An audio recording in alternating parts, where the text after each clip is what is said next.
If your practice time is limited like it is for a lot of golfers, we really need to make the most efficient use of that practice time.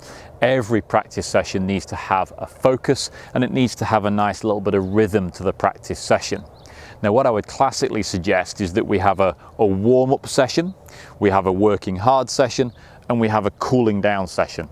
But it doesn't mean that the warm-up session and the cooling down session are not relevant to improving the game of golf. You know, we've got a limited number of golf balls. Like I suggested, we might have a limited number of time.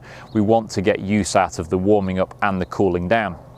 So often that warm up and cool down session, I would suggest that's your wedges and that's your short game practice incorporated into the warming up.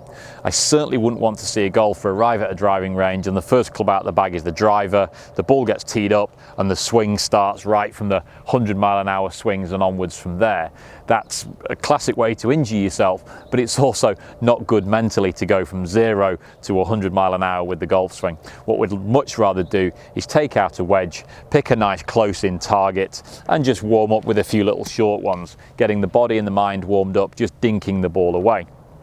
It is also a good part of your short game practice, which in every bucket of 100 balls, let's suggest that at least 50 of those golf balls should not be at full power.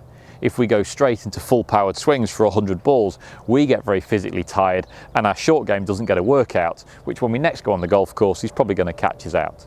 So we might do 25 of those short shots, chipping the ball away to a shortened target. And you can use lots of different wedges for that. Try your lob wedge, your sand wedge, your pitching wedge. And then let's go through the bag into that middle section, which would be about 50 balls of really working hard. Now that might be trying to ingrain a swing thought or a swing change that you're working on from a coach, a video, or even something you've read in a magazine. And you might be using your phone to video yourself, you might be using a mirror to see what your golf swing's looking like. But in that section, you should be working really hard on making some good fundamental changes or improvements to your golf swing. And then in that last 25 balls, we go again into that sort of cool down phase where we try and make sure that we stick to the swing changes that we've talked about. So we don't just revert back to the old grip or the old swing fault, but we stick to the good changes that we've made, but we try and make them a little bit more consistent, a little bit more well developed. And we try them with the shorter clubs as well.